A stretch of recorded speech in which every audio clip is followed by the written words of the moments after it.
Bueno, vamos a comenzar este nuevo encuentro de la Cátedra Libre de Democracia y Autoritarismo en la Vida Cotidiana, que comenzó a funcionar el año pasado y se radicó acá en el Instituto de Investigación de la Facultad de Humanidades y Artes, porque quienes estuvimos presentes en ese primer momento, Jorge Onega, Adriana Rossi, que lamentablemente no pudo estar y que fue la mentora de la cátedra, y quien les habla, mi nombre es Adriana Leñú, soy profesora de acá de la casa de la carrera de Ciencias de la Educación. Empezamos a pensar el año pasado justamente en los autoritarismos que rondaban de modo fantasmales y con indicios muy contundentes, y veníamos de todo un periodo donde esos indicios se hacían cada vez más evidentes y de alguna manera forzaban culturalmente, o lo que podríamos llamar batalla cultural, que hoy algo de eso se va a desentrañar aquí, forzaban a considerar la democracia como un sistema que merecía no solamente ajustes, sino directamente un proceso de destrucción de ese sistema tal como lo conocemos. Y entonces empezamos a pensar en espacios posibles y surgió la idea de la Cátedra Libre. Hemos hecho algunos encuentros el año pasado y este año inauguramos con una charla a cargo de Ricardo Foster, que es el decano de esta facultad, que es miembro del comité académico de la cátedra, presentó, y ahora tenemos este nuevo encuentro con estos dos colegas, compañeros tan queridos y que nos pueden ayudar justamente a debatir estas cuestiones. La cátedra se propone, entre otras cosas, una pregunta que nos parece fundamental y que es cómo reponer la política. Porque creemos que necesitamos profundas discusiones y acciones concretas que nos permitan adentrarnos en una realidad confusa en la que nos encontramos no solamente a nivel nacional, sino también a nivel global y regional. Desde el inicio, entre los objetivos de la cátedra estaba justamente la idea de vincular estas cuestiones que nos pasan con otras cuestiones que se dan a nivel regional y a nivel internacional. Y desde un posicionamiento crítico, que al menos nos permita reconocer quién es quién y dónde están posicionadas cada una de las fuerzas que se ponen en la región. Eso nuevo que necesitamos crear como discusión y como acciones concretas, creemos que no lo podemos lograr encerrados en los claustros. Y una cátedra libre en ese sentido, y en esta facultad en particular, donde se pueden dar muchos cruces por la cantidad de carreras que aquí se cursan, la cátedra libre nos daba entonces la posibilidad de salir hacia la comunidad y poder discutir de otra manera con distintos sectores. De hecho, el año pasado tuvimos un encuentro gremial, en medio del conflicto gremial que se suscitó hacia final de año, con la representación de gremios del ámbito universitario.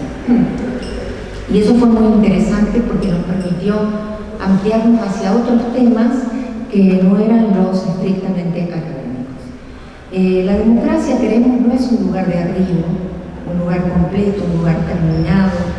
Es una construcción que con todos sus avatares, pujas, conflictos y tragedias, es imprescindible seguir protegiendo, potenciando y construyendo. Entonces, con esa convicción, con esa pregunta de base de cómo reponer la política que queremos desmantelada, desarticulada, por lo menos con intentos muy fuertes para que eso suceda, y lo evidencian muchas de las opiniones de nuestros conciudadanos, nos proponemos, dentro de la Cátedra Libre, proponemos conocer pensamientos, construcciones sociales, culturales y hechos políticos que han moldeado el modo de percibir y accionar el mundo que nos rodea y que influyen en el presente.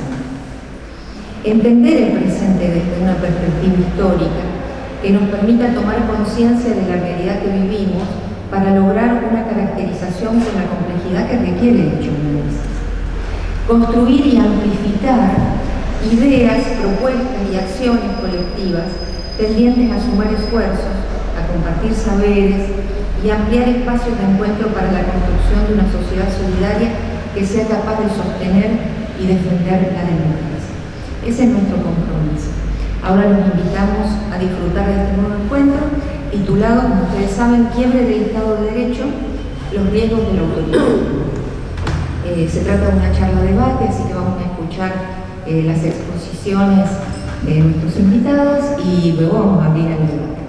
Va a haber un cafecito allá atrás que enseguida van a traer, y si bien no vamos a hacer un corte, que quieran se puede levantar y buscarse algo para tomar.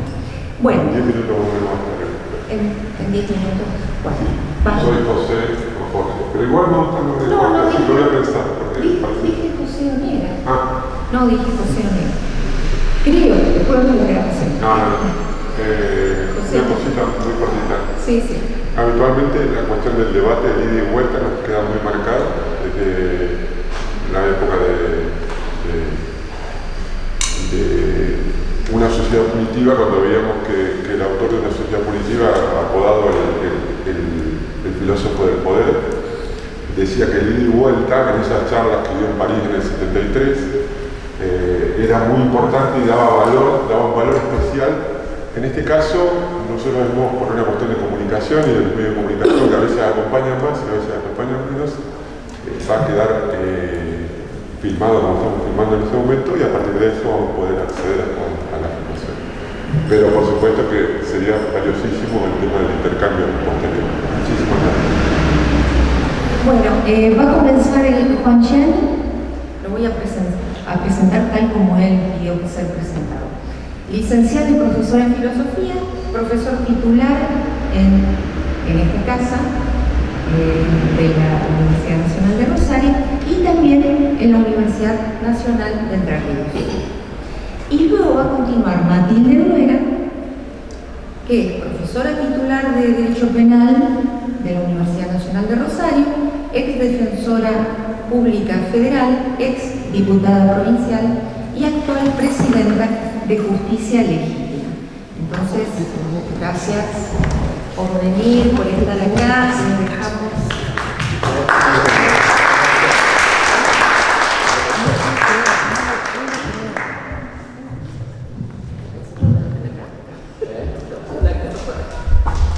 Perdón.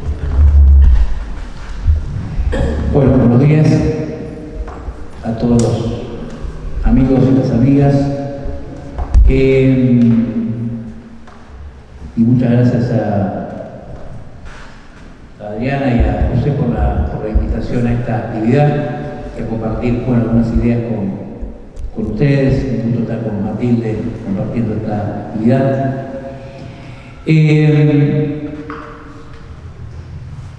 Arrancamos por acá. Digamos, el autoritarismo hubo siempre, ¿no? Es decir, el riesgo autoritario no es una novedad. Y yo creo que es interesante cuando uno piensa en una época tratar de arrastrar la singularidad de la época, ¿no?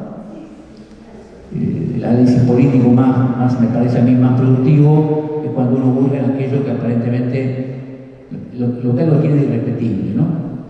Entonces un poco la conversación de hoy sería qué tiene de irrepetible o qué tiene de nuevo, cuál es el rasgo singular de este riesgo autoritario, ¿no?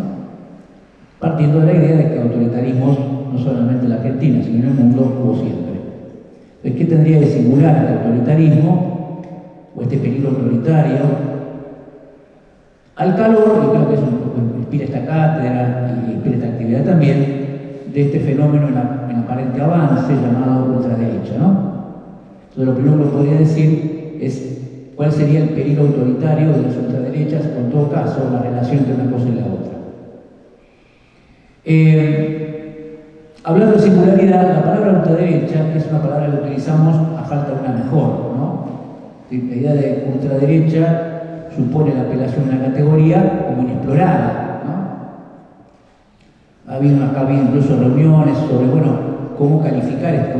Digamos, las categorías son importantes en política, ¿no? Si cómo yo designo algo es importante, no es un debate menor.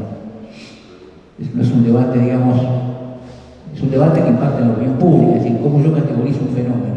Entonces, la discusión sobre cómo calificar a esto que llamamos provisionalmente ultraderecha no es un debate banal, es un debate que intenta justamente capturar con un término lo que la época tiene de singular.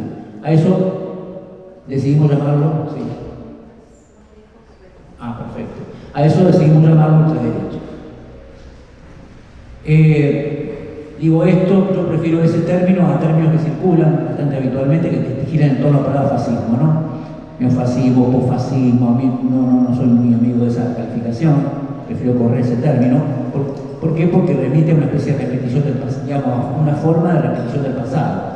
Y si uno quiere capturar justamente una singularidad, tiene que correrse la relación de categorías que ya utilizó para otros momentos históricos, para otros regímenes. Entonces, yo prefiero no utilizar esas palabras que orbitan en torno al término fascismo y utilizamos la palabra ultraderecha. Bien, entonces la pregunta sería, ¿qué tiene de singular ese fenómeno que decidimos llamar, provisoriamente, a falta de palabra mejor, ultraderecha? ¿Qué consistiría su singularidad respecto a la palabra que la compone aparte, que es la palabra derecha? ¿No? No puede decir, bueno, ¿qué es la ultraderecha? Lo que no es la derecha, o lo que históricamente llamamos derecha.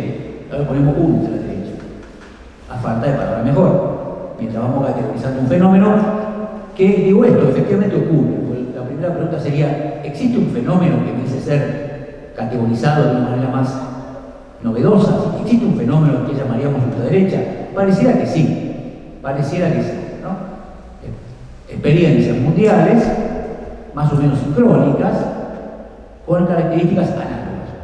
Y experiencias, digamos, no marginales, experiencias potentes. Estados Unidos, Brasil, en fin. Lo conocemos, ¿no? Italia, España, países de referencia nuestra muy directa, Francia, en fin. Se han ido repitiendo fenómenos de características análogas. Se está ocurriendo algo, pasa algo, ¿no? Ni fugaz ni relevante, pasa algo. Bueno, ¿de qué se trata eso que está pasando efectivamente, que merece ser categorizado? Bueno, pasa algo y llamamos ultraderecha. Muy bien. Entonces, ¿qué tienen de ultra las ultraderechas? Y esto es, me parece, el punto que yo quiero desarrollar en esta reunión. ¿Cuál sería su rasgo singular? Y por lo tanto, el autoritarismo que le sería propio, ¿sí? Bueno, digamos, ¿qué es lo que no tienen de singular? Por lo menos la mayor parte de las experiencias latinoamericanas, de ahí habría que hacer una distinción, ¿no? Hay una diferencia entre las ultraderechas latinoamericanas, me parece a mí, las del mundo central. Señalo la más evidente, las del mundo central están muy marcadas por los acontecimientos ajenos al debate latinoamericano, que es el islamismo y las asimilaciones masivas. Y las ultraderechas europeas están muy marcadas, yo diría fundamentalmente marcadas por eso, el avance del islamismo y de las asimilaciones de los países pobres. Eso no es un fenómeno latinoamericano, menos argentino. Esos rasgos de las ultraderechas del mundo central, pongámosla, no son propios de estos fenómenos. Otros que sí, voy a hablar de ellos, y digamos, decía, si hay algo que estas ultraderechas no tienen de nuevo, es lo que llamaríamos rápidamente su agenda geopolítica y económico-social. Ahí no veo diferencias muy marcadas con las derechas clásicas, ¿no? Alineamiento con Estados Unidos, reforma laboral, la regulación de regulaciones del Estado, privatizaciones, etc. ¿Eso qué tiene de nuevo? No tiene nada de nuevo, ¿no? En el caso de Argentina, la comparación más evidente la hacemos con el macrismo, ¿no? Es la derecha, sin la palabra ultra, que tenemos más cerca. Entonces, ¿cuál sería la diferencia en esa agenda? Ninguna. Puede haber detalles, digamos. Hasta los funcionarios son parecidos, Crucenet, Caputo, qué sé yo, ahí no hay diferencia, ¿no? Entonces, por ese lado no va la cosa. Detengámonos que algunas ultraderechas del mundo central no tienen ese rasgo. No todas las ultraderechas son neoliberales en lo económico. Pienso en Meloni, pienso en Le Pen. Su agenda económico-social no es liberal en lo económico, atención, son más parecidas al fascismo, ahí sí, ¿no? Estatismo, ¿no?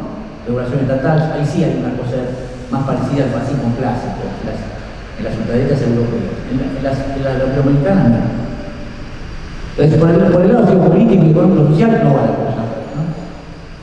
Su rasgo singular, ya por lo que permitiría llamar las ultras, ¿no? A diferencia de las derechas.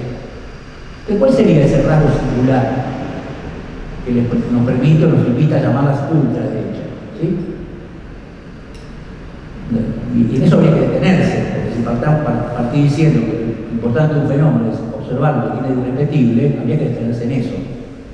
Lo demás está, no es que no importa, pero ya está diagnosticado, lo conocemos, nos gusta, nos está de gustar, pero hay una trayectoria analítica sobre eso. No la hay sobre lo que llamamos ultraderecha. ¿Y qué es la llamada? ¿Qué tendría de rasgo singular? Bueno, me parece a mí que su rasgo singular es lo que ellos mismos llaman, si bien la palabra no la inventaron, por otra parte, las palabras que se escuchaba, por ejemplo, el ecocidentismo, voy a volver sobre este tema, el término batalla cultural. ¿Qué tiene de característica fundamental de esta ultraderecha? La batalla cultural.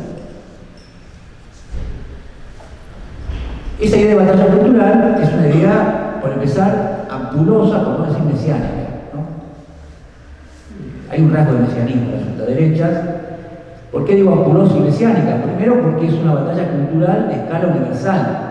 Es una idea de rescatar a Occidente de una crisis, ¿no? Eso lo escuchamos al presidente en Davos, es decir, había una especie de avance mundial de un fenómeno altamente preocupante que se puede llamar comunismo, que puede ser ridículo, pero así está presentado, y lo que no es tan ridículo en el sentido que detecta un fenómeno real es lo que se llama la ideología o el progresismo. Eso lo podemos debatir, pero al menos no hay paranoia, que si hay efectivamente el avance de un conjunto de agendas en los últimos años, que es justamente lo que explica la aparición de las ultraderechas.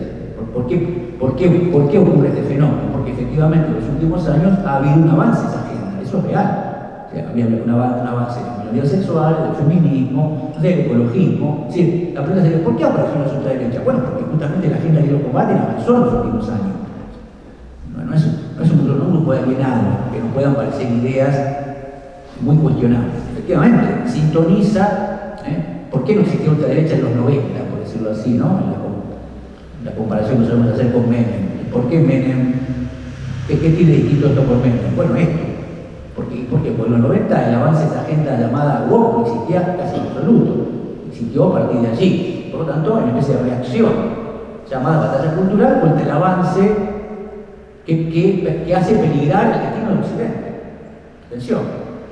No es solamente la discusión contra los cucas. Es una discusión contra un peligro que atenta contra Occidente. El fenómeno que acaba de ocurrir en Estados Unidos es muy interesante, ¿no?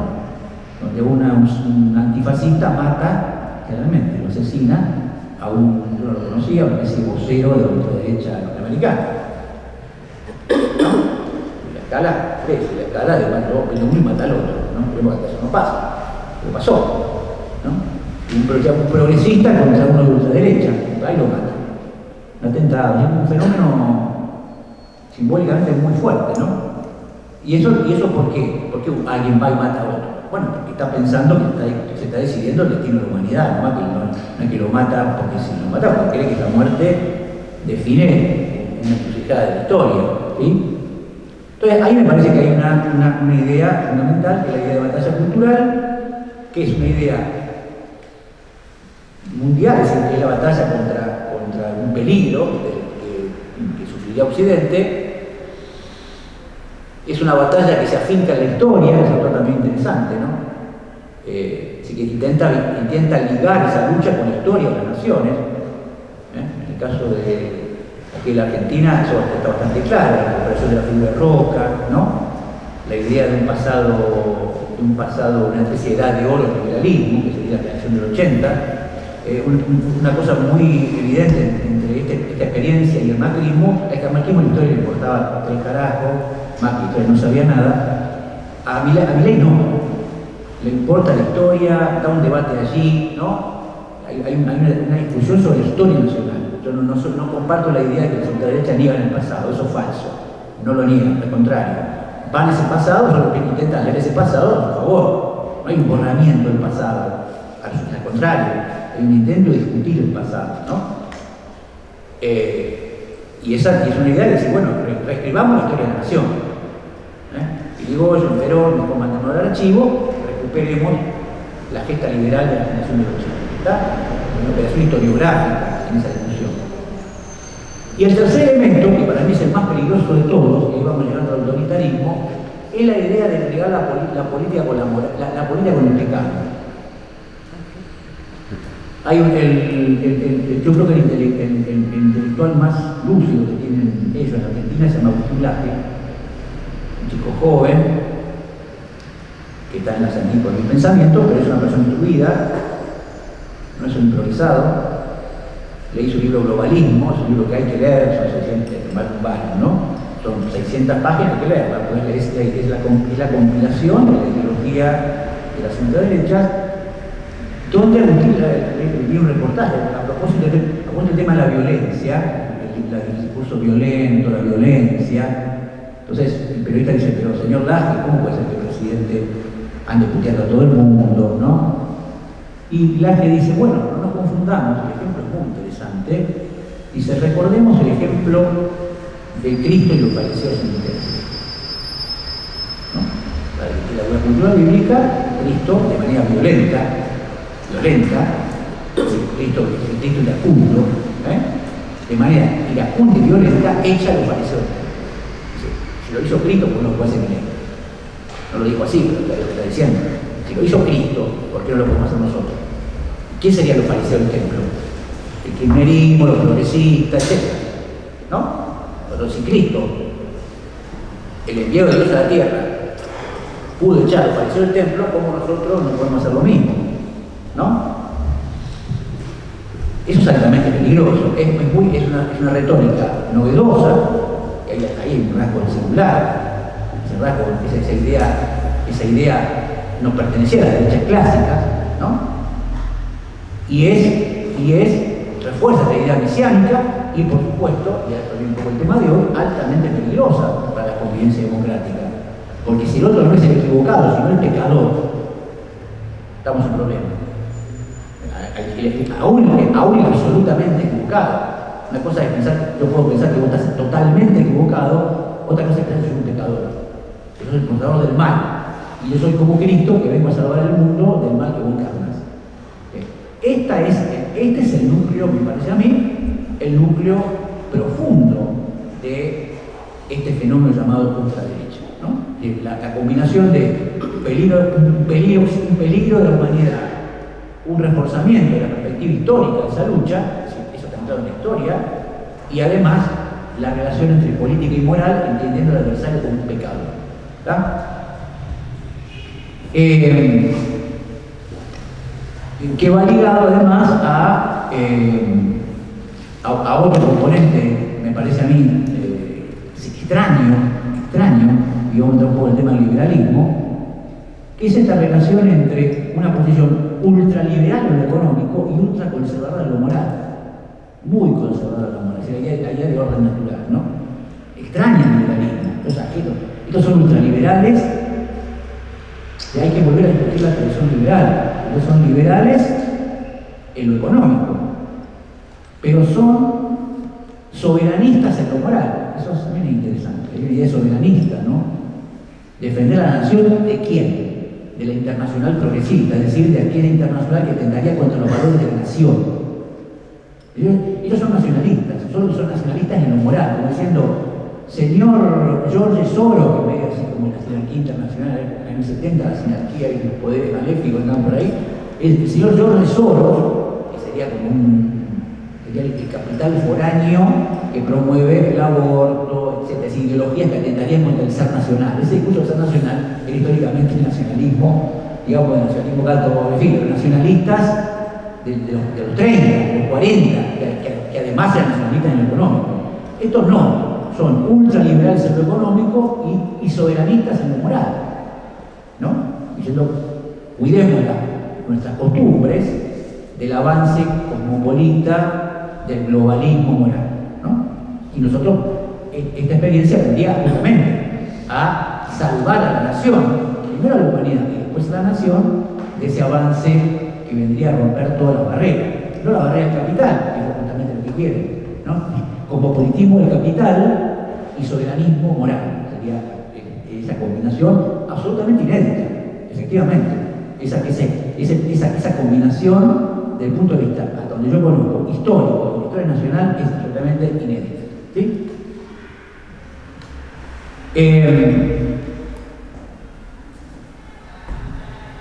De un liberalismo raro, porque hay una cosa también interesante, yo siempre digo en estos años, me diciendo, bueno, señor, digamos, volvamos a discutir la tradición liberal, ¿no? Si efectivamente tenemos una experiencia que se invoca libertaria, ¿sí?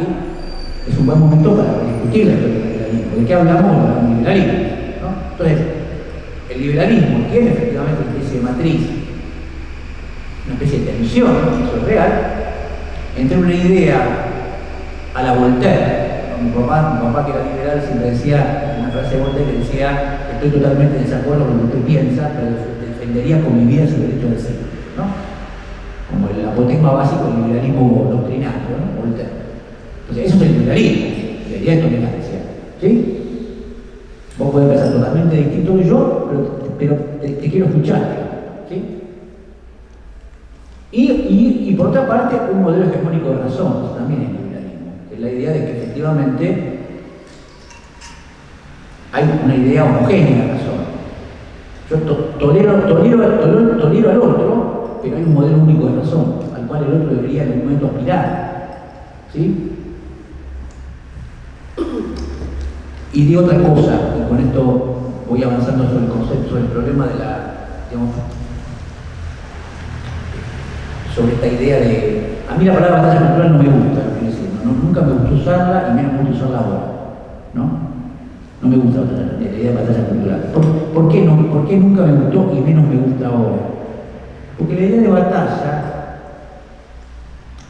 lleva implícito el concepto de que uno gana y otro pierde, ¿no? La batalla es una guerra y en las guerras uno que gana y otro que pierde, ¿eh? Esa idea de pensar la lucha política, además, la relación entre guerra y política no me disgusta, ¿no? Eso está en el peronismo, no.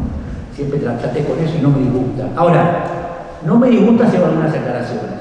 Por la primera seguir manteniendo la idea de que la historia en algún momento hay uno que gana y otro que pierde, no solamente no es deseable, sino que ya es inviable. Es históricamente inverificable. Que también es un rasgo nuevo de la época. Yo creo que la historia argentina y el mundo han pasado cosas que nos demuestran que esa pretensión de cerrar la historia no solo es peligrosa, sino es imposible. Esa idea de cerrar la historia, todos que tenemos más de 40 años lo sabemos, era la historia que así se organizaba la visión de la política hasta los 80. El liberalismo, el marxismo y el peronismo. Son tres ideologías de la modernidad que tenían un núcleo en común. ¿Qué es el núcleo en común? Hay un conflicto, solo que ese conflicto en un determinado momento se va a terminar. ¿Por qué? Porque va a terminar prevaleciendo un modelo de sociedad. La república, el comunismo científico o la comunidad organizada. ¿Sí? ¿Está? Entonces, el conflicto es mediador de un momento en que la historia concluye. Entonces, que caigamos nosotros. Los liberales, los republicanos del siglo XIX, los comunistas del siglo XX y los peronistas del peronismo. Y bueno, ¿hay conflicto? Sí. Pero ese conflicto motoriza una historia, concluye. ¿Y cómo concluye? Concluye a favor de lo que yo pienso. ¿No? Por eso no es así. Esto es un poco la tesis que uno difunde, eso no es así. No fue así. No fue así. Porque ni el liberalismo prevaleció de manera definitiva, el comunismo tampoco, ni el peronismo tampoco. La historia demuestra que eso es falso. Y no hay nada de pensar que eso, lo que no ocurrió vaya a ocurrir. Nada de pensar eso. Y además la pregunta es, ¿sería bueno que eso ocurra? Pensar la política de esa forma, como con un momento de conclusión y un animismo final donde supuestamente todos somos felices. Me parece que no. Yo creo que... Eso en cuanto a lo que sería la resolución. En cuanto a la metodología, a lo metodológico de esta batalla, ¿están las reglas en algún lado? No, bueno, yo creo que voy acercando a esa pregunta y también cerrando para abrir el debate después. Yo creo, digamos, a mí yo voy a usar una palabra vieja, pero la voy a recuperar. A mí más que la idea de batalla cultural, me gusta la idea de lucha por la hegemonía, ¿no? Esto fíjense interesante, estos ultraderechistas utilizan a Gramsci, este tetrolaje. Cita es un gramsciano de derecha.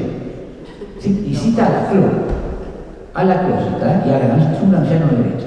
La idea de hegemonía, de alguna manera, la inventó Gramsci más o menos. Gramsci, como buen comunista, pensaba que esa hegemonía llegaba a un punto de triunfaba. ¿Entiendes? Gramsci era un marxista moderno, digamos. O sea, que esa idea por la hegemonía en un momento implicaba el triunfo definitivo del comunismo. ¿Sí? Gramsci. Pero suponía que esa lucha tenía mediaciones culturales, digamos. ¿Sí? Yo digo, la idea de batalla cultural, por eso me explico al principio, ¿por qué no me termina de convencer? Porque supone un momento conclusivo. Ganó uno, perdió el otro. Yo creo que no se puede seguir pensando la política así. No se puede. Creo que si hay algo que define al término democracia, no en su sentido filosófico, es lo que nosotros llamamos el conflicto de la interpretación. La relación con el mundo es un conflicto de interpretación y hay una lucha de interpretación. ¿Sí?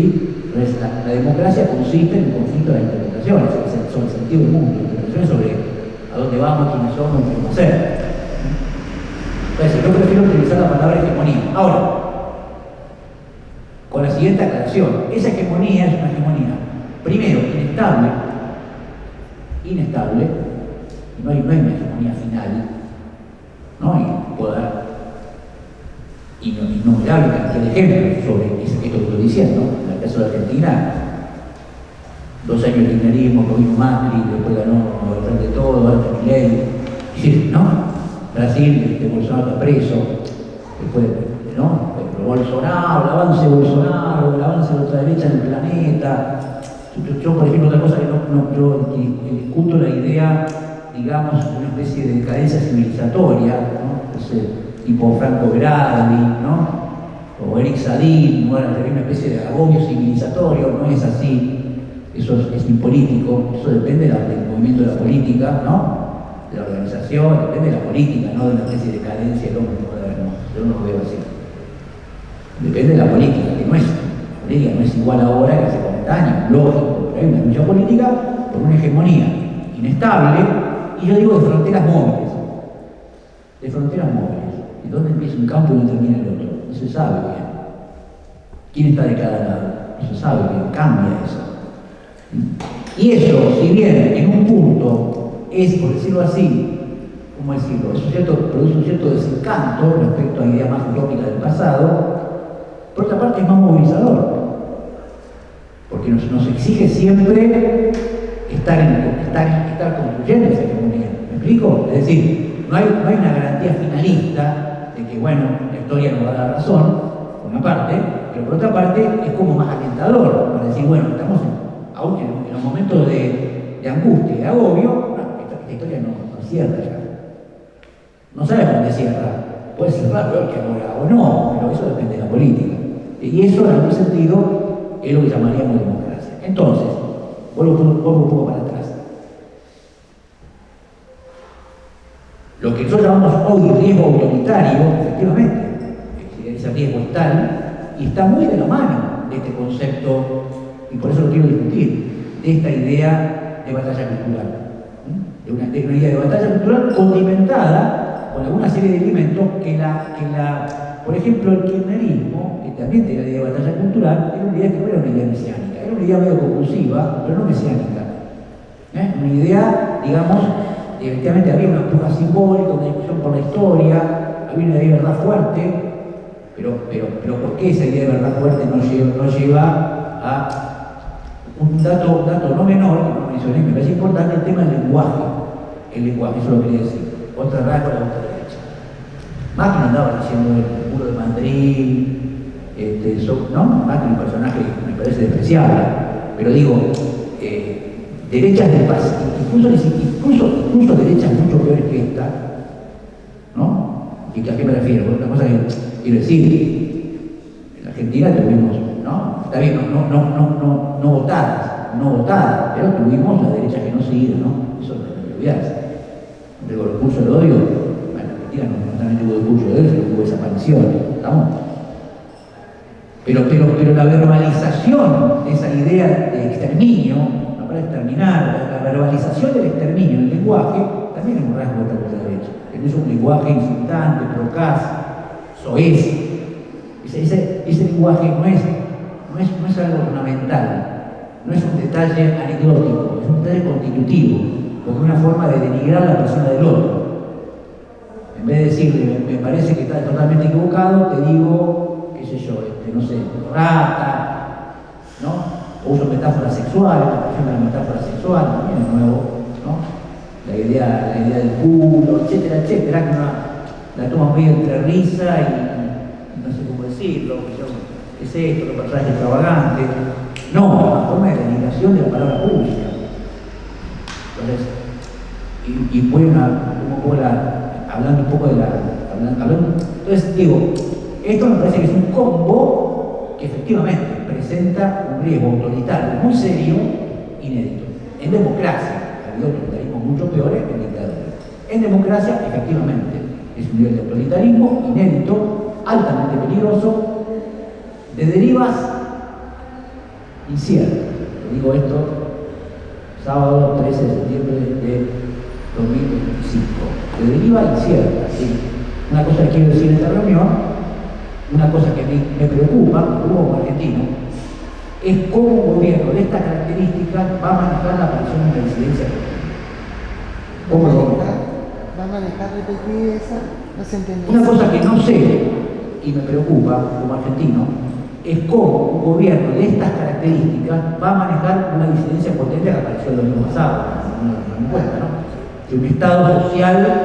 Sí, este es un gobierno que venía con el clima social a favor, por razones que no viene al caso analizar ahora.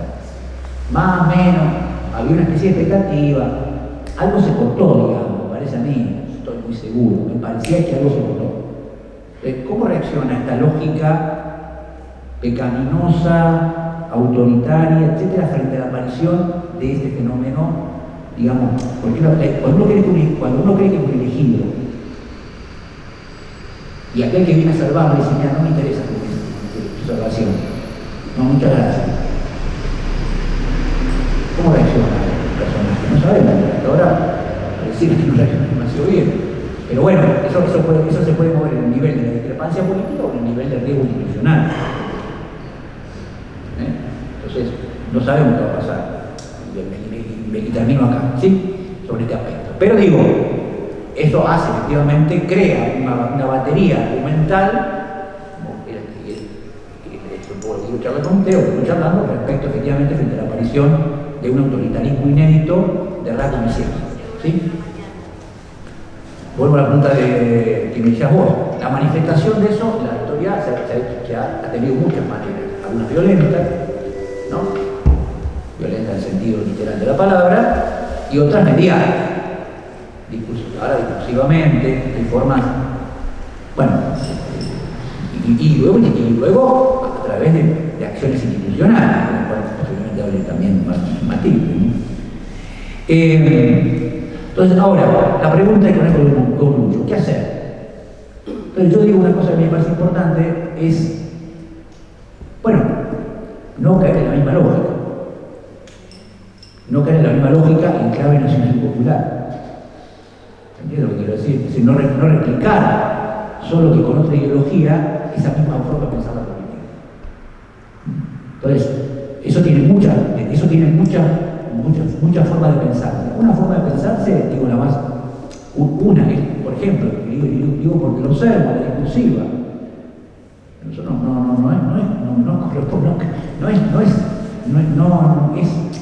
es indeseable que cuando otro grupo te dicen rata, bueno, cuando estés cagón. O que vaya y te enviar al departamento a un tipo que es un tipo especial. No es así. Eso no es la construcción política. Él me putea y yo voy a enviar al departamento. No es así. No va por ahí la cosa. ¿No? La cosa es otro estilo de hacer política, otro estilo de tratar al otro. Tratarlo no como un pecador, como un imbécil, sino como alguien que por alguna razón tomó el camino equivocado. Y esto no es un tema solamente de cómo hablar, sino también de cómo actuar, de cómo construir, de cómo pensar, que piensa con nosotros. Yo siempre digo lo siguiente, esto lo decía cuando ganó Milei, todos nos agarramos la cabeza y cómo este personaje. Decía, siempre una recomendación básica en política es rastrear qué parte de razón tiene que no piensa como nosotros. Entonces, Milei está incapacitado para hacer eso, la ultraderecha está incapacitada para hacer eso. Si vos pensás que no eres un pecador, su problema es moral, vos no estás indagando el mundo cultural de la otra persona. Lo querés exterminar. Kirchnerismo nunca más. Esa palabra idiota. Como yo nunca diría, neoliberalismo nunca más. Yo nunca usé esa expresión. Neoliberalismo nunca más. No lo uso. Ni lo pienso. No, ¿por qué no lo pienso? Primero, porque es algo que la Argentina existe hace 100 años, no tengo ninguna razón por qué pensar porque va a dejar de existir. Y porque tengo que aceptar que en democracia hay personas que piensan eso. Solo que quiero que pierdan las elecciones. Y si sacan el 10%, mejor. Es más, nunca van a sacar el 10%, quiero avisar. Van a sacar bastante más durante mucho tiempo. Entonces, esto que estoy diciendo,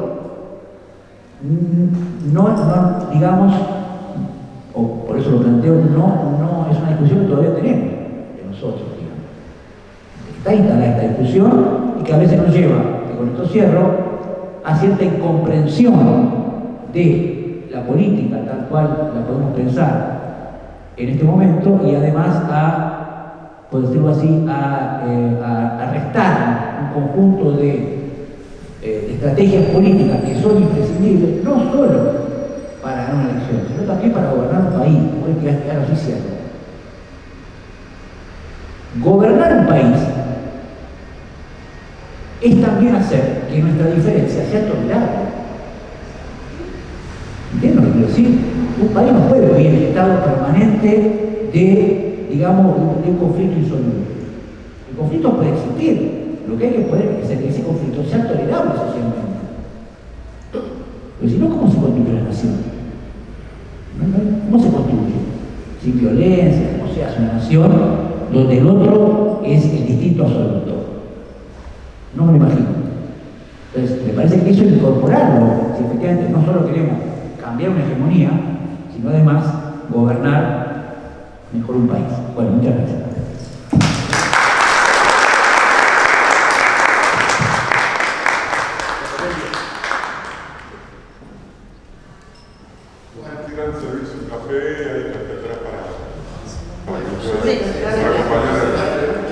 Voy a tratar, sí. Falta.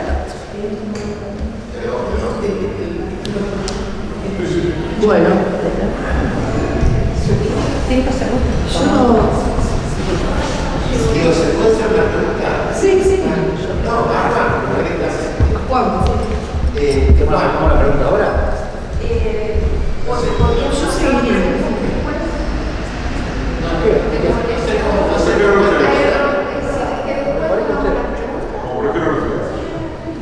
Le dejamos una pregunta, pero el debate lo abrimos después, claro. Yo diría porque si no se va a hacer demasiado largo si hacemos preguntas a cada uno que interviene. Bueno, pobre, lo censuré.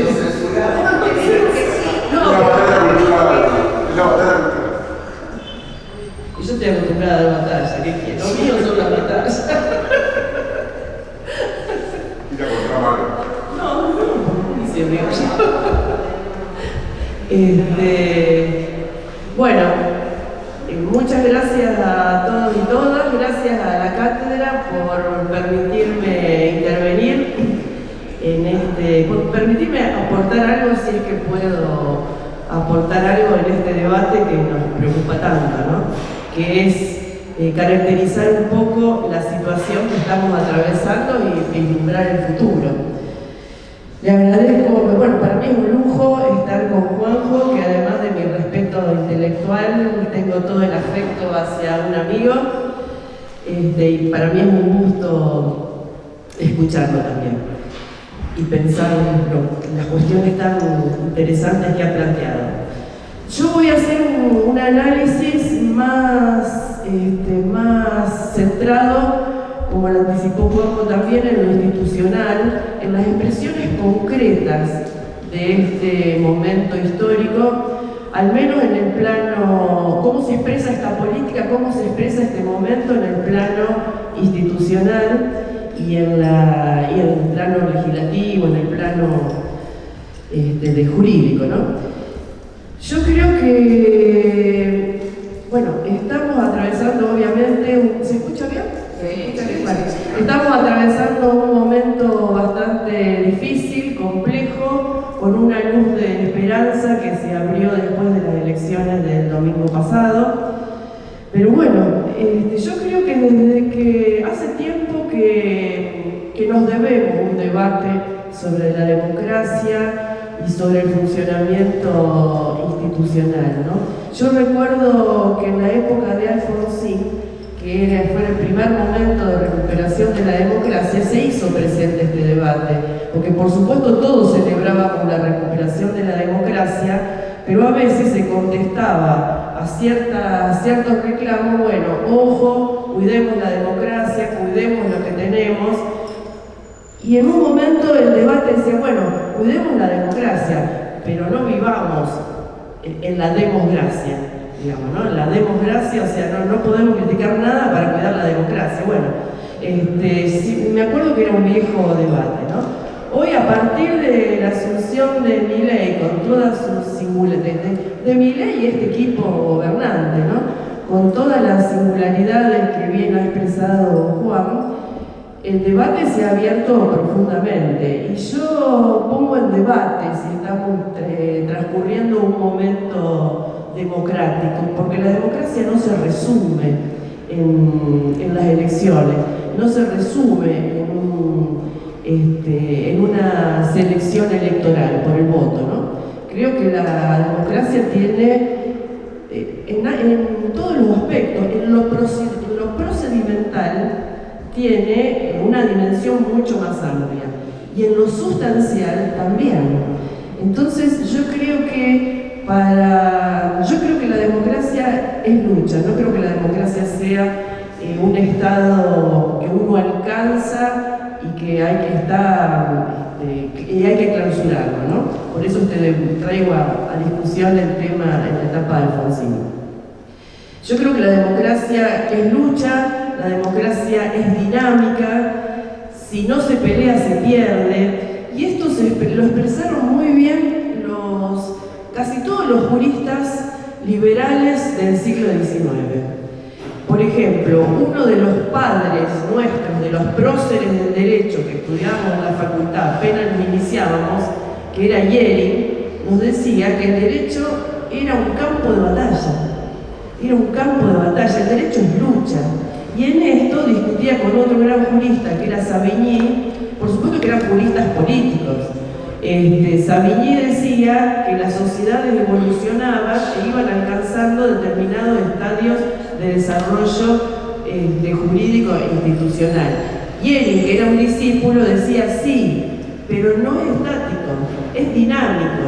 Eso explica que nosotros hayamos alcanzado determinado desarrollo por ejemplo, en las políticas de memoria, verdad y justicia, y nos preguntamos cómo podemos retroceder ahora como se está retrocediendo. Y sí se puede retroceder, porque es una lucha que obviamente no se clausura, como bien decía Juanjo, pero es dinámica y sí tiene momentos de clausura. Yo creo personalmente que sí tiene momentos de clausura, lo cual no quiere decir que no se reabra la lucha permanentemente, ¿no?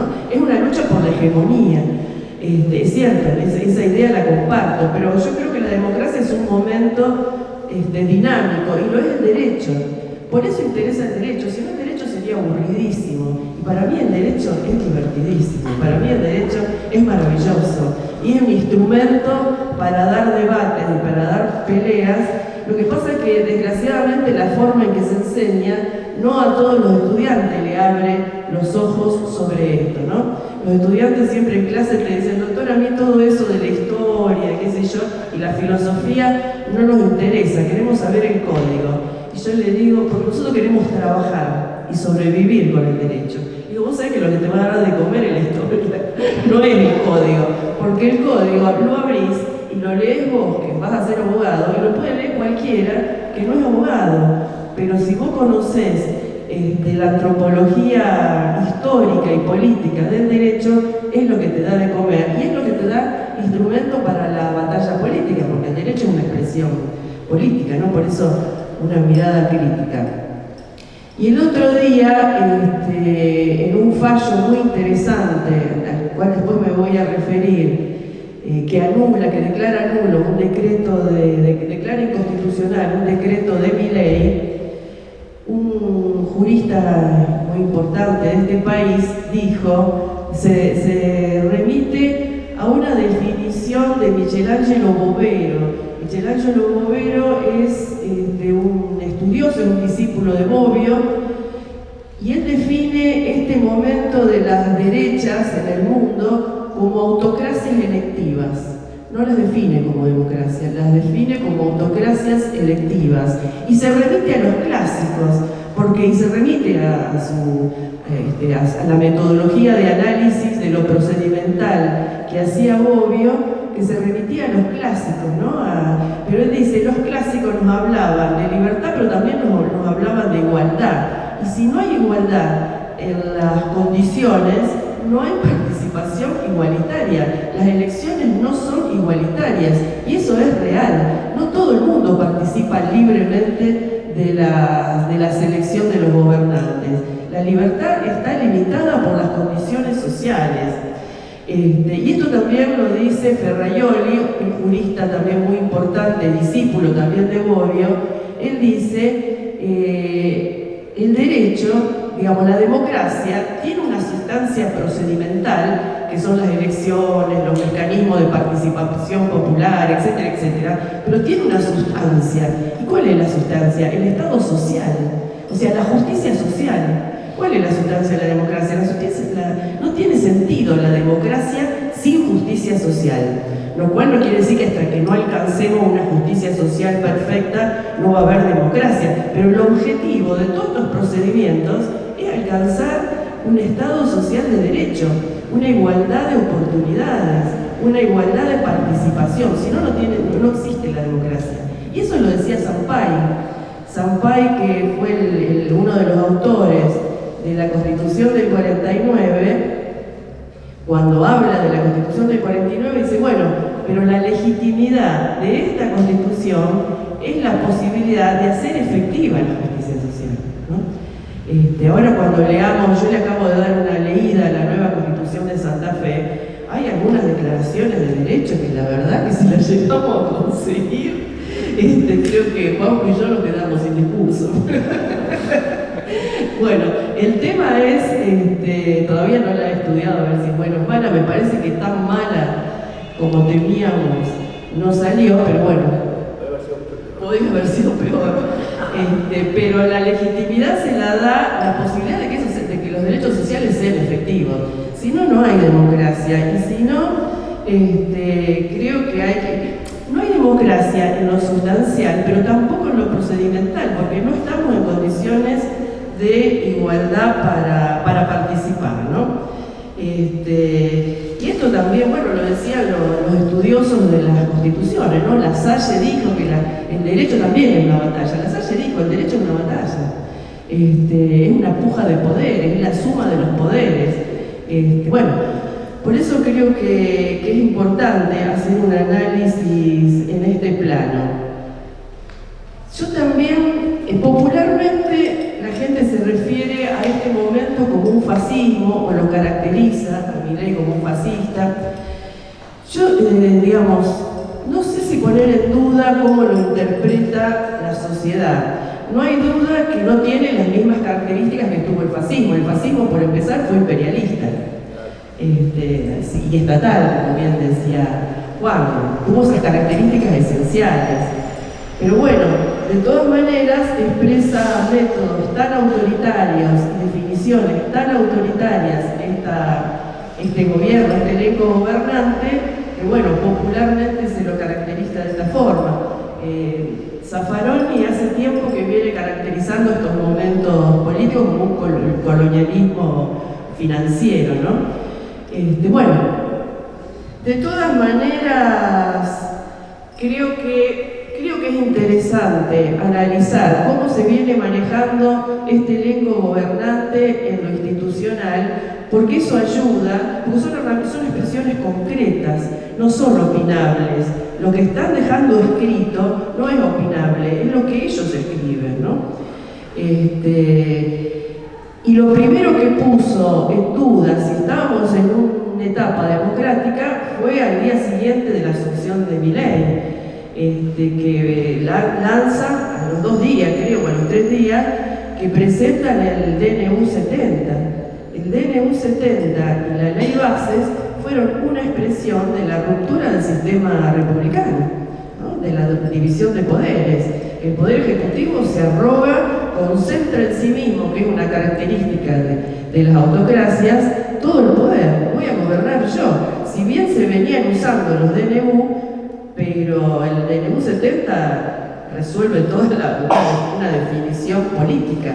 Igual que mandar una ley base, una ley ómnibus. La ley base que fue una ley ómnibus, eso no es una ley, ¿no? Eso es pasarle por encima al Congreso, porque las leyes no se pueden discutir en un paquete, eso es un desconocido, no se puede discutir un paquete legislativo. Las leyes se discuten una por una, y se le da participación a la sociedad en el debate. Esto tampoco era una ley. Bueno, esas fueron las expresiones iniciales, pero después todo lo que ha producido institucionalmente y lo que se ha escrito jurídicamente es terrible. No solo ha congelado salarios, ha ajustado, digamos, para sintetizar, sino que paralelamente en los hechos viene reprimiendo y viene escribiendo sobre la represión.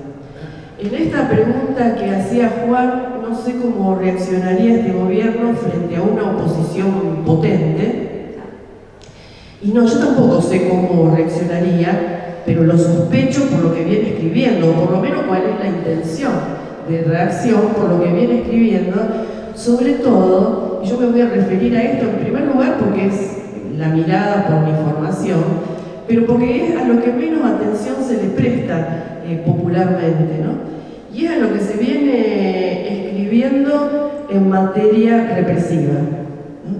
Y es muy singular y realmente no tiene antecedentes en periodos democráticos, sino que en esto que también se señalaba, que la derecha también recupera la historia de los periodos dictatoriales, recupera la historia jurídica de las tiranías, de los golpes de Estado. Eso es lo que está recuperando. Y esta batalla cultural, es más, no solamente lo escribe, sino que da una pelea contra todo esto, ¿no? Da una pelea muy fuerte contra definiciones políticas, o sea, recupera tanto la historia, como bien decía Juan, que resucitó el comunismo. Resucitó el muro de Berlín. Contra el comunismo, los juzga el garantismo, que no sabemos si es peor el comunismo o el garantismo, o si el garantismo es una especie de comunismo, una célula dormida de comunismo sería el garantismo, etcétera, etcétera. Una guerra, y realmente la legislación que está escribiendo es una recuperación de la guerra contra la subversión, porque es una legislación punitiva dirigida a los sectores empobrecidos, es una guerra contra los pobres. El sistema penal siempre fue una guerra contra los pobres, pero lo que se está escribiendo es realmente una guerra porque borra todos los límites de control democrático sobre la legislación punitiva, y es una guerra contra la protesta, con esta idea de que toda protesta es terrorismo o subversión. Recupera esa idea, ¿no?, de la seguridad interior, de la mano de su ministra estrella, que es Bullrich, ¿no? Y si no, empecemos por analizar todos los protocolos de Bullrich, los protocolos del Ministerio de Seguridad, que son reformas penales por resoluciones ministeriales, lo cual es una ruptura del sistema democrático, que está prohibido eso, está prohibido por la Constitución. No se pueden hacer reformas penales por decretos, y menos por resoluciones. Y Bullrich reforma el Código Penal, el Código Procesal, y borra todos los límites de control jurisdiccional a través de resoluciones. Y si no, veamos ¿cómo es? Los más conocidos, ¿cómo se llama? El decreto antipiquete, los protocolos antipiquete, le llama protocolo, pero son reformas profundas, ¿no? El protocolo antipiquete, el protocolo antibloqueo, los protocolos de ciberpatrullaje, el protocolo por el cual aprueba el Poder Ejecutivo facultades que rompen no solamente el esquema constitucional, sino la competencia de los demás poderes, que es el Estatuto de la Policía Federal. El Estatuto de la Policía Federal le otorga a la policía facultades de detener personas y retenerlas sin intervención del control judicial. Si bien los jueces no se están luciendo en esta etapa, hace rato que no se lucen, pero realmente esta legislación los aparta de todo control, ¿no? Y esto es una característica que tiene toda la legislación que se viene produciendo a partir de mi ley. Esto de ampliar ampliar el estado de policía, desaparecer el estado social de derecho y desaparecer el control judicial. Todo el estado que se está construyendo es un estado de policía. La policía tiene amplias facultades para intervenir sin control de los jueces, y a los jueces se les restringe un papel menor y a los demás, y al Congreso también, porque el Congreso, ahora vamos a ver, al Congreso le hace desaparecer su función de legislar. Al Congreso le da la espalda. Uno de los decretos de mi ley, uno de los últimos decretos de mi ley que fue declarado inconstitucional por un fallo de casación, es el decreto 608 del año pasado, por el cual mi ley se arrogó la facultad de amnistiar, pero de amnistiar el gran crimen organizado. Y esto, por eso yo lo traigo a debate, porque esto no se conoce. Esto, salvo el que lee fallos o lee decretos, nadie, la sociedad no lo conoce. Ustedes saben que hay una ley, se aprobó una ley de blanqueo, vergonzosa, una ley de blanqueo, que aprueba el elenco gobernante y los aliados, ¿no? Porque muchas de estas cosas no se podrían haber hecho si no hubiera cómplices, porque no todo lo hace mi ley solo. Este decreto sería el decreto reglamentario de la ley de blanqueo. Ustedes saben que la ley de blanqueo es una ley que permite traer plata al negro, o sea que amnistía a los evasores fiscales, ¿no? Le dice, bueno, muchachos, vamos a considerar que ustedes no son más delincuentes por un rato, pueden traer la plata, que se la vamos a recibir bien. Esa ley la tiene que reglamentar el Poder Ejecutivo. ¿El Poder Ejecutivo qué hace? Reglamenta la amnistía a los grandes evasores fiscales, pero se manda una travesura y la amplía por decreto a las organizaciones creadas para la evasión fiscal. O sea, el discurso, ¿dónde queda el discurso de Bullrich contra el crimen organizado si paralelamente están amnistiando al crimen organizado?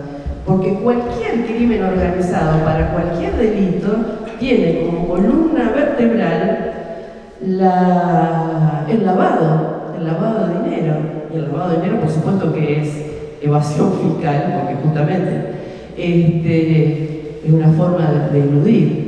Pero bueno, o sea, el crimen organizado de cualquier tipo lo amnistía por este decreto.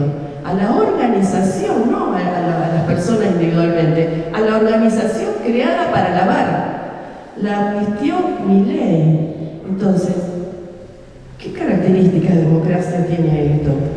Mientras tanto agrupen a la población, por eso digo que también no todos votan con la misma posibilidad de conocer, con que están combatiendo el crimen organizado y que hay paz social. No hay paz social, están creando un Estado ilegal, económico, paralelo. La ley base también, que fue votada por un montón de legisladores cómplices, muchos de estos que ahora están ¿cómo se llama esta agrupación? Provincias Unidas. Las Provincias Unidas, mucho de esto de las Provincias Unidas votaron todo esto, todo esto lo votaron.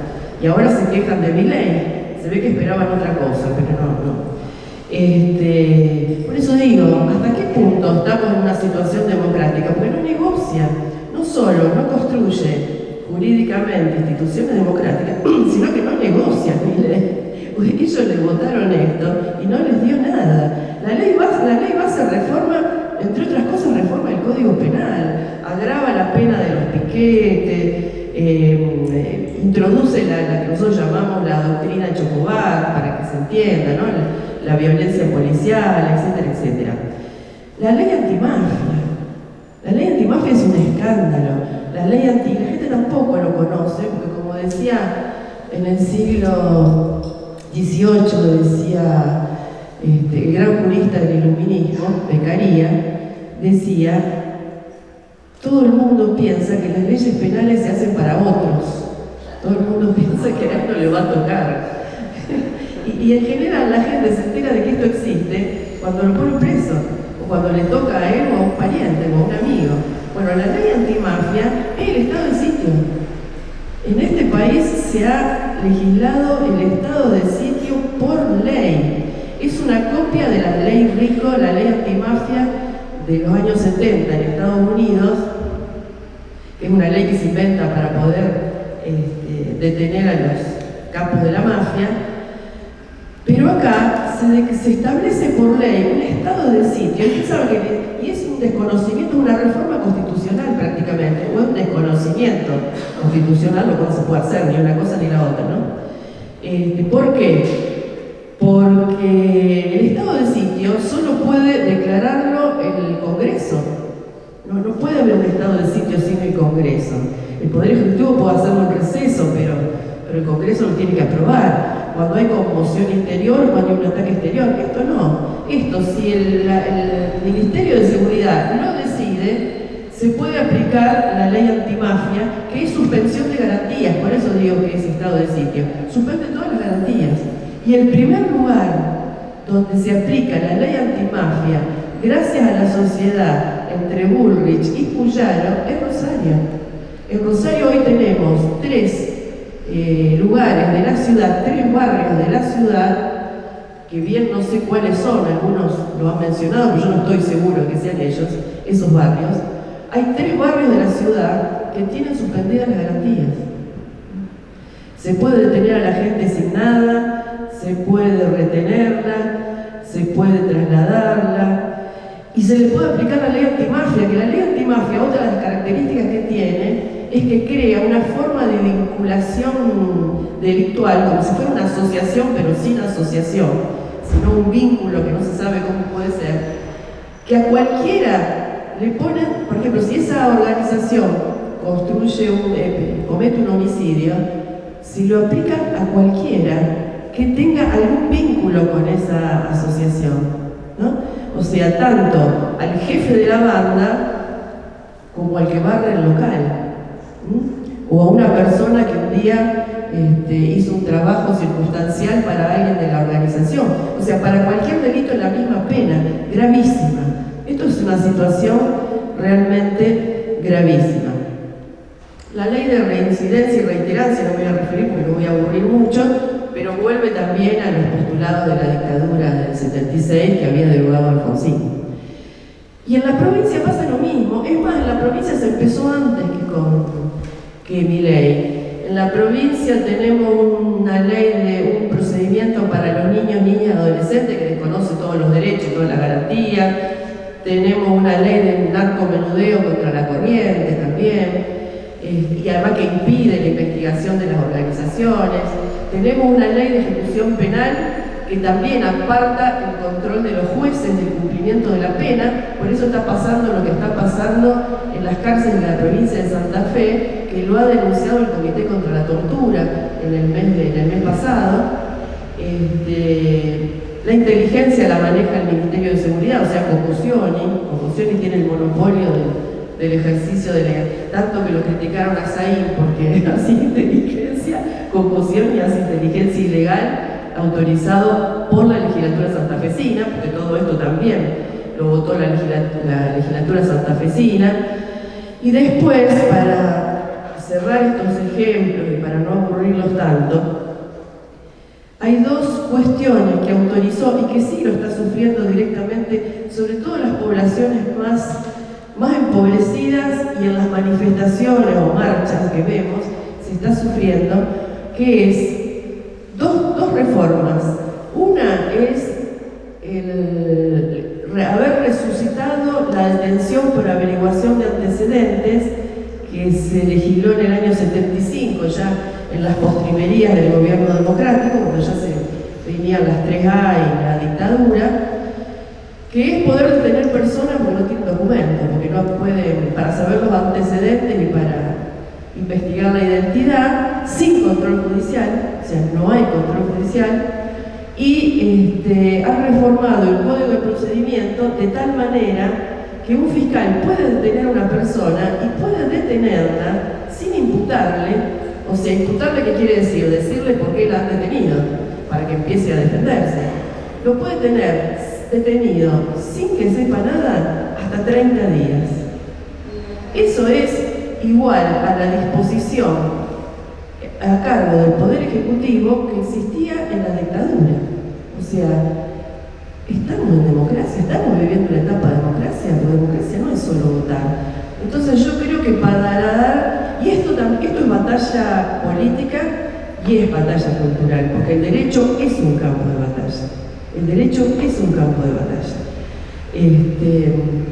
Y tal es así que La Salle ponía como ejemplo de la lucha de intereses, la lucha de clases, la lucha de poderes, la Revolución Alemana de 1848, donde se inscribe en el derecho, lo escribe los países de la Santa Alianza, aunque los liberales pueden introducir algo, ¿no? Bueno, ¿por qué creo que es importante debatir estos temas y definir más precisamente el momento político? Creo que esto es importante para saber cómo encarar esta lucha, cómo encarar esta lucha política, que siempre es una lucha cultural, es una batalla cultural nuestra, y que la hemos dado bien en otras etapas, como bien señalaba Juan, por eso ellos reaccionan de esta manera. Entonces, ¿cómo enfrentamos esto? Que no lo vamos a enfrentar. Obviamente que el momento electoral es un momento político muy importante y muy trascendente, y sobre todo para afianzar los rasgos democráticos, pero no es lo único, ¿no? La batalla está en las calles. La batalla del miércoles próximo contra el veto está obviamente en el resultado electoral del domingo, pero también en el rechazo del veto anterior y en las calles, en lo que puede ser la movilización del miércoles, ¿no? Para encarar todo esto. Y también porque nosotros cuando damos una batalla es porque suponemos que la vamos a ganar. Cuando uno da una batalla es porque cree que la va a ganar, sino, o por lo menos el propósito es ganarla y clausurarnos a los otros. Yo los quiero clausurar, aunque sea momentáneamente, pero yo sí los quiero clausurar, porque esto no puede avanzar más. Y entonces, ¿qué hay que proponerse para el futuro? ¿Qué hay que proponerse para el futuro? ¿Qué vamos a hacer con esto? ¿No? Por eso es importante. Zaffaroni habla de esta etapa como el diluvio. Y decía el otro día en una charla, el diluvio va a pasar. ¿Qué vamos a hacer nosotros después del diluvio? Porque después que el diluvio pase, después que le ganemos todas las elecciones, le mandemos a la basura todos los vetos, etcétera, etcétera, ¿qué vamos a hacer con esta estructura que nos deja, tanto en derechos sociales como en el ámbito político institucional, este elenco gobernante y quienes nos están sosteniendo, ¿no? Los intereses, porque detrás de esto no son este grupo de tarados y coimeros, sino que hay intereses muy fuertes, ¿no? Bueno, nada más y disculpen por el tiempo.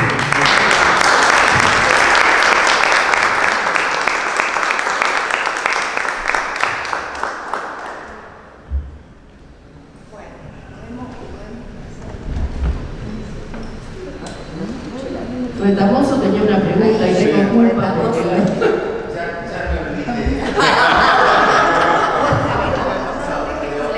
No vale. Agarrá el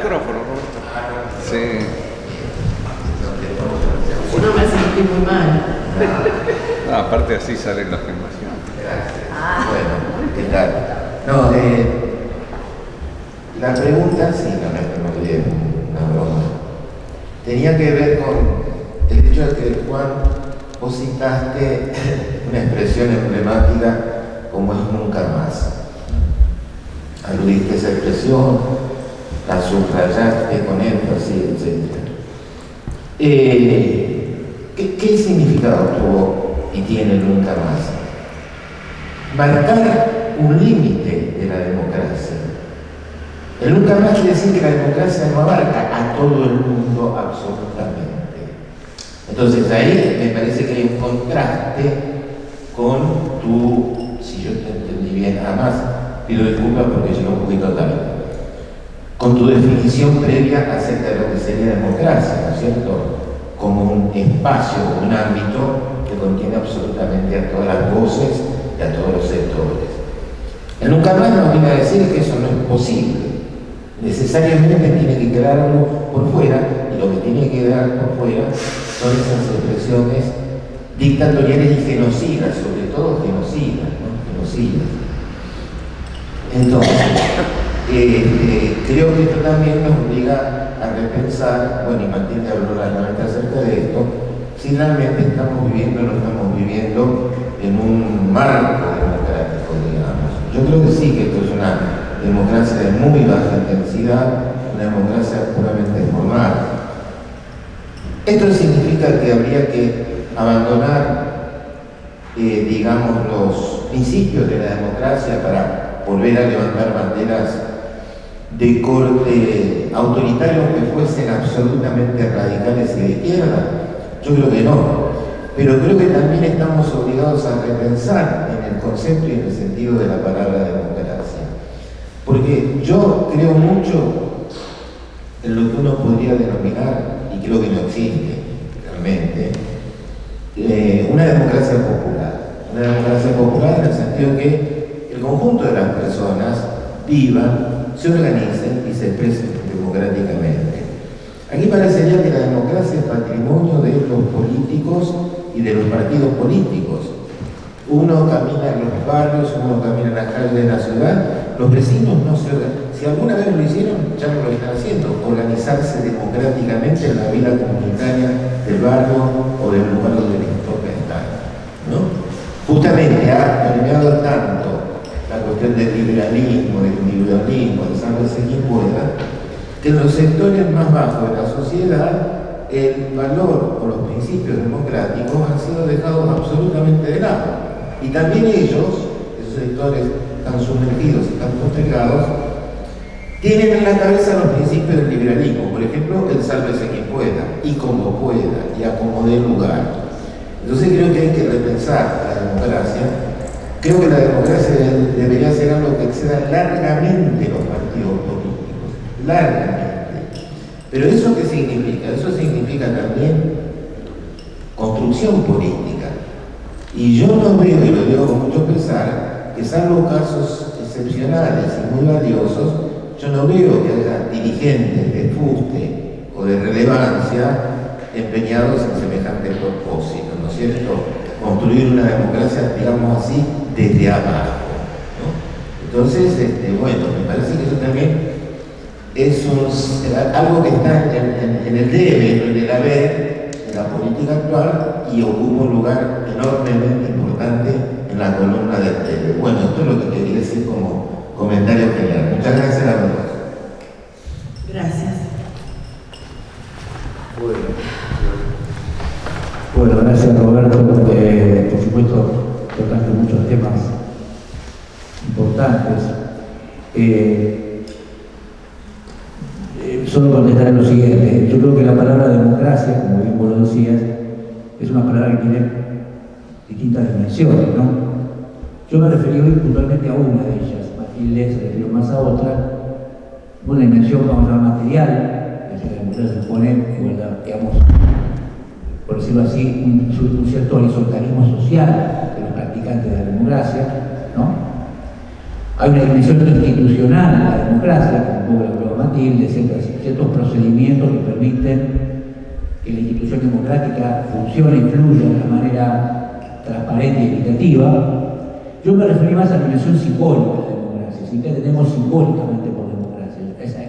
En eso sí hincapié yo en mi intervención, no es que sea la más importante, pero la que me interesaba a mí hoy acá, sabiendo un poco que también hay que hablar Matilde, y ahí el término nunca más, es eso, ahí pusiste un dedo en la llaga, Roberto. En filosofía política existe lo que se llama la paradoja del intolerante, que sería, ¿se puede ser tolerante con el intolerante? ¿No? La paradoja del intolerante. ¿Podemos ser tolerantes con el intolerante? Bueno, de eso se ha escrito ríos de tinta esa pregunta, ¿no? Pero yo diría lo siguiente, sin pretender contestar esa pregunta, que es lo siguiente. La idea de nunca más, ¿por qué yo la mencioné? Todos sabemos que nunca más remite a nunca más dictadura, en fin. Pero en manos de este movimiento libertario, la idea del kirchnerismo nunca más es la idea de erradicar algo de la realidad política. Erradicar. Y yo uso la palabra exterminar. Pero la idea de exterminar o de erradicar, suponer que algún sector de la política o del pensamiento uno puede extirparlo de la vida social es profundamente autoritaria. Diga quien lo diga. Diga quien lo diga. Ese es mi punto de vista. La idea es que yo voy a tener capacidad de sacar de la escena histórica al que no piensa como yo. No, a mí esa idea no me gusta.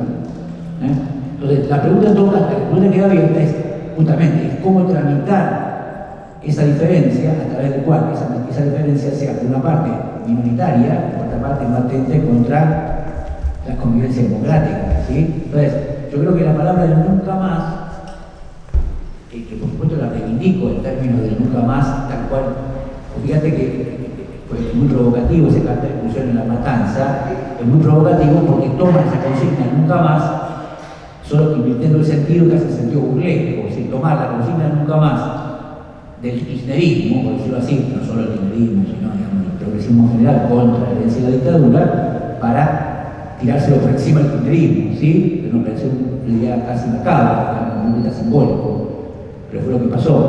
Entonces, desde ya que uno mantiene esa idea del nunca más a propósito del pasado dictatorial, pero no me gusta esa consigna del nunca más aplicada digamos, al sistema político, en ese sentido no me gusta, ¿no? La idea de que yo puedo suponer. No me gusta primero porque creo que no va a ocurrir. Primer punto. Creo que no va a ocurrir. No parto de la idea de que efectivamente uno tiene que asumir, por lo menos en el mediano plazo histórico, que efectivamente la democracia supone construir hegemonías cambiantes, ¿no? Y lo digo así, y tener incluso que soportar pensamientos indeseables. Y sí, soportar pensamientos indeseables. Por supuesto, siempre el límite es la violencia física, hay un límite, ¿no? Hay un límite. No es lo mismo si te culo mandril que pegarte un fierro en la cabeza, no es lo mismo. ¿Sí? No es lo mismo. Hay un límite. A ese límite hay límites que se pueden traspasar. Ahora, que uno en democracia, en sentido simbólico, tiene que aprender a convivir con pensamientos indeseables y tratar en todo caso de limitar su influencia, por decirlo así, ¿no? Yo creo que eso yo lo veo de esa manera, en ese sentido, digo, que no tendría cuidado de usar la expresión nunca más, por supuesto, como la utiliza la ultraderecha, pero no estaría dispuesto a utilizarla yo en sentido contrario, ¿no? Bueno, más allá que Matilde decía, por supuesto que uno quiere, hay ciertas cosas que le gustaría clausurarlas. Siempre y cuando sepamos que no está desclausurada definitivamente. ¿Entiendes lo que quiero decir? Que uno tenga vocación por suponer que hay una cosa interesante en una apartado. Es decir, que hay una discusión en filosofía sobre si la humanidad progresa, ¿no? Es una pregunta muy picante que voy a resolver acá. Si progresa la humanidad. Entonces, uno podría decir, hay ciertas cosas que en la historia no tienen retorno atrás. Por ejemplo, es difícil pensar que lo vamos al esclavismo. ¿Sí? O es difícil pensar que las mujeres no me van a votar, ¿no? Si hay cosas que no decimos en la humanidad y si hay cosas que no tienen vuelta atrás. Pero hay otras cosas que sí tienen vuelta atrás. Entonces, esa idea de que las cosas vuelven atrás supone que nada termina de clausurarse del todo. Entonces, me parece que ahí hay un desafío en el sentido de la democracia. Y esto yo creo que, cuando sí cierro, yo creo que esto sí es una diferencia de época. A partir de la comunidad del 83, puede ser, yo creo que la dictadura ahí marcó un cambio en la percepción de la vida política también, ¿no? Porque la cultura política, yo diría, desde la mayor parte del siglo XX y parte del siglo XIX, era una idea de que la historia en algún momento concluye, lo que Hegel llamaba el fin de la historia. Que era un filósofo de la modernidad, y la historia es un momento de la historia. Eso se acuerdan de Fukuyama, eso ocurrió ahora, la muerte del hombre, el fin de la historia. Lo que saben clave del globalismo neoliberal de los 90, es decir, la historia cesa, ¿no? Bueno, yo creo que no, la historia no cesa, está siempre de excepción. Yo comparto la democracia es lucha, ahora una lucha cuyo sentido es incierto. Y eso, y cómo termine, Rosa Luxemburgo decía socialismo o barbarie. Y sí, socialismo o barbarie. Es decir, si creemos que la barbarie no puede retornar, y estamos en problemas. O si creemos que el socialismo, o el nombre que le pongamos, es el destino final de la humanidad, estamos en problemas. Y una cosa que la otra es así, ese es mi punto de vista, ¿no? Y eso implica, eso por una parte es medio desagradador, decir, bueno, todo puede pasar, agarrate Catalina, pero por otra parte no es tan desagradador, porque quiere decir que todo depende de lo que hagamos, ¿no? Oh, perdón, te entiendo. No, está bien. No, yo quería decir algo. Cuando yo digo clausurar, no quiero decir asesinarlo y destruirlo. No, claro. Quiero. Ahora, yo le quiero ganar. Y yo digo algo porque no puedo ser hipócrita. Yo no respeto a un libertario. Por más democracia, no me merece respeto. A mí me merece respeto. Todas las opiniones me hacen dudar. Creo que si uno tiene una cabeza democrática, uno opina algo. Yo suelo ser tajante para opinar, pero cuando otro opina otro, lo escucho. Esas cuestiones sí, yo puedo entender que gane las elecciones, por ejemplo, el radicalismo. Yo hay muchos radicales con los que tengo mucho respeto. Hay muchas ideas políticas, aunque no las compartan, tengo respeto. Ahora, hay un límite. Contra los libertarios, no. Contra estas ideas, porque además son ideas con las que no se puede convivir, porque vienen a destruir. Por eso muestro esto de las cuestiones. El objetivo de ellos, yo no sé si van a lograr reprimirnos, matarnos de nuevo como en el 76. No sé si lo van a lograr, porque depende de la puja política. Pero es la intención. Si uno analiza eso, ¿qué quieren estos tipos? Nos quieren clausurar. Y por eso creo que fue muy importante la consigna nunca más de derechos humanos, porque es una clausura. Es nunca más, esto nunca más.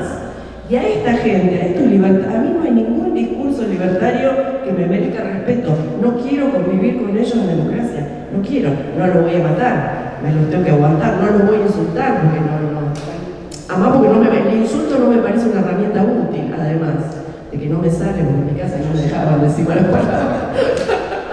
Pero no me sale. Pero, sí. Cristina. Quería además de haberla arruinado el fin de semana con todo este compendio de leyes espantosas que uno desde lo comunitario no sabe que ya están escritas, que están plasmadas y están aplicadas. Es espantoso. La enumeración de las cosas que han hecho estos tipos, uno a veces lo mira como las barbaridades que dice este hombre. Escuchamos. ¿Se me escucha? Así salía en la filmación. Para que salga Y se escucha también. Te lo acercamos. Las barbaridades que dice este hombre, que uno piensa que son propias de su escasa salud mental, también se plasman en leyes. Lo que yo les pregunto a ustedes como profesionales del derecho, ¿cómo vamos a hacer nosotros cuando volvamos a formar parte de una sociedad más libre, más democrática, más igualitaria, para eliminar toda esa basura? Una ley ómnibus. ¿Cómo vamos a hacerlo? Una ley ómnibus. Bueno, una ley ómnibus. Algo, por favor, es mi pregunta.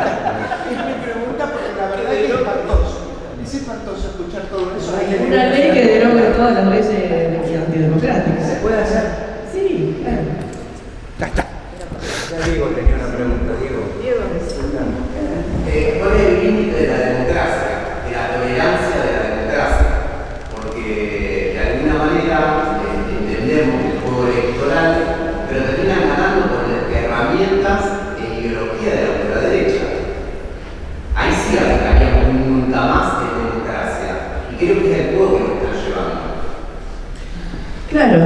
yo creo que sí, la democracia es eso, es la batalla por lo que no debe ser, es la batalla por los derechos, es poder dar una puja, si no queremos usar el término batalla, es una puja por los derechos de todos, es una puja por la igualdad, A mí no me venga a hablar de democracia y tener el 60% de pobreza, eso no es democracia. El 60% bajo la línea de pobreza, media población viviendo en la calle, los viejos. ¿Eso podemos decir que este es un sistema tolerable? Cuando todos los miércoles agarran a palazo a los jubilados y a los discapacitados frente a la plaza del Congreso, que es el símbolo de la democracia. Si hablamos de lo simbólico, tenemos el símbolo de la democracia, que es el Congreso, y afuera los viejos pañando. Sí, yo creo que el Congreso, por supuesto que hay legisladores que lo han intentado, pero más de una vez el Congreso debería plantear: nosotros no sesionamos hasta que no cese lo que está pasando en la calle. Es intolerable desde el punto de vista democrático lo que estamos naturalizando. A esa intolerancia me refiero. Yo no puedo estar discutiendo leyes dentro del Congreso y afuera le están rompiendo la cabeza a Pablo Grillo. ¿Qué es eso? En nombre de la gobernabilidad y la democracia, aprobaron, continúa vigente el 70 y aprobaron la de base. Claro, la excusa de la gobernabilidad. ¿Cómo le vamos a dar gobernabilidad a un elenco que nos viene a matar? ¿Cómo le vamos a dar la herramienta para que pueda gobernar? Yo no quiero que pueda gobernar, si nos viene a hacer bolsa. ¿Qué topo? No quiero que pueda gobernar, quiero que fracase a la semana, que no pueda, porque viene a destruir la democracia. Entonces, me parece que es una contradicción decirle: ganó las elecciones y le vamos a dar gobernabilidad. Eso puede pasar cuando uno todavía no sabe lo que va a hacer un gobierno, qué sé yo. Podría pasar, no sé, con cualquier otro signo político que no sea, que a lo mejor no sea tan popular o menos popular, con cualquier signo político podría ser. Bueno, está bien, vamos a ver qué va a hacer. Ahora, este tipo dijo siempre lo que iba a hacer.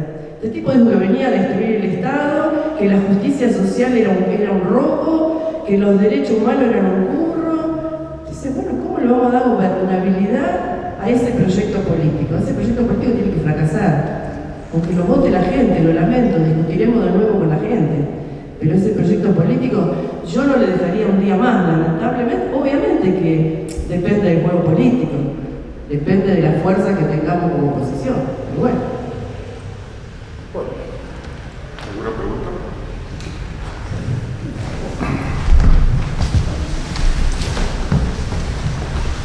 Bueno, antes que nada agradecer tanto a Matilde como a Juan, porque creo que han brindado una serie de elementos que son muy valiosos para el momento que estamos atravesando, ¿no? Hay muchas cosas para discutir, para debatir y no me voy a referir a ninguna de ellas. Porque, por un lado, no quiero dejar de mencionar dos cuestiones autobiográficas. La primera, a Juan lo conocí cuando ingresé a esta facultad, en 1982, dictadura militar. Formamos parte del cuerpo de delegados. Son procentros. El procentro, es decir, vivimos aquella coyuntura que fue terminar con la dictadura militar y el inicio de la democracia con, todas las limitaciones y las críticas que le hacemos a esa democracia, pero sin duda fue un momento esplendoroso de reconstrucción institucional. No se afana. Claro. Y a Matilde la conocí en el 2001, yo ya no era estudiante en ese momento, y compartimos aquella mesa en la Facultad de Psicología, donde Matilde decía que la mejor forma de terminar con la restricción y las detenciones que se producían cuando se hacían los cortes de ruta era multiplicar los cortes de ruta. Es decir, el derecho de huelga se consigue haciendo huelga. Y en aquel momento teníamos una legislación y un ejercicio punitivo, teníamos cientos de procesados, etcétera, etcétera. Y en aquella coyuntura surgió el 19 y 20 de diciembre del 2001 y se alumbró una nueva etapa. Yo, a contracorriente, soy muy optimista, porque creo que después de la devastación, del diluvio, tenemos un momento de reconstrucción. Y ese momento nos tiene que agarrar pertrechados de, digamos, qué es lo que queremos hacer a partir de ese momento de reconstrucción. Porque obviamente que ellos siempre tienen un plan B, pero creo que el dato, el momento, la necesidad que tenemos que caracterizar no es solamente la batalla cultural o la cuestión de toda la institucionalidad punitiva, sino que todo esto está ligado al plan económico. La primera acción de Hijos fue hacerle un escrache a Martínez de Oz, porque ellos dijeron: la dictadura militar no vino a secuestrar, torturar y matar por una cuestión de sadismo. Vinieron a hacer todo eso porque había que implementar un plan económico. Y hoy lo que estamos viviendo es el fracaso del plan económico que se vino a implementar. Entonces, es un momento donde los aires parecía que jugaban los vientos a favor de la presidencia de Milei y su ministro de Economía, se ha vuelto insostenible. O sea, el colapso económico está a la vuelta de la esquina porque no hay posibilidad de sostener esto, no se sabe si llegamos con este tipo de cambio hasta octubre o no. Entonces me parece que se abre una coyuntura donde los aportes que escuchamos hoy, digamos, son muy valiosos porque nos dan elementos para pensar lo que tenemos por delante. Y bueno, y lo que tenemos por delante depende de lo que decía Roberto.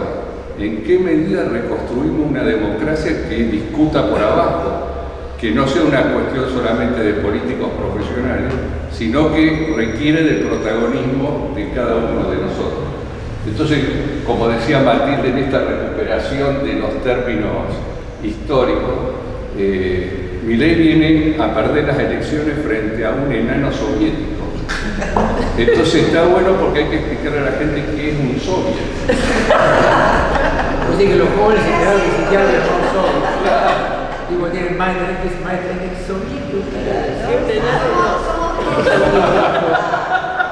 Esa palabra que quiere decir. Bien, bien. Bueno, eso era lo único que iba a decir. Decir que son miembros de la Cámara también. Sí, sí. Hace falta.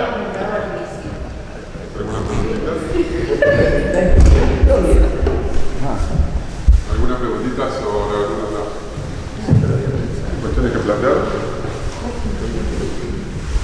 Bueno, yo alguna cosita, alguna preguntita. Gracias por haber venido a todos. Yo sí. Bueno, muy cortita. Entendía los planteos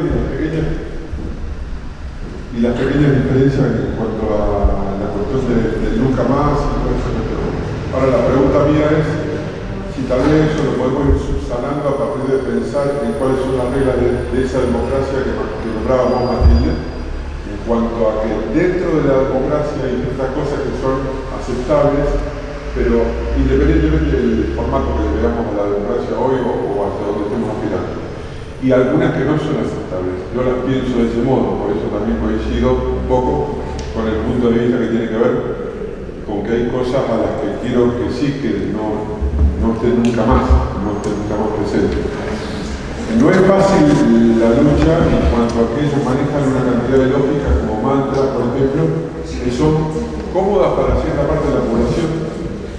Y la repetición de esos mantras, la repetición de esos discursos, la repetición de esas frases, o el decir falacia domine, y a partir de eso descalifican todo un argumento tuyo de una hora que les interesa, digamos, lo que está diciendo, y te hablan de falacia y qué cosas recontra-rebuscadas, que tampoco son populares, ni son lógicas para pensar, para que el pueblo piense de ese modo, y se acerque a eso. Entonces, un poco pienso que el punto de vista del nunca más, con el cual yo coincido, en ciertos aspectos que tienen que ver con las metodologías fascistas, más que con el fascismo. Las metodologías fascistas están habilitadas si yo quiero resguardar el formato de democracia que tengo hasta hoy.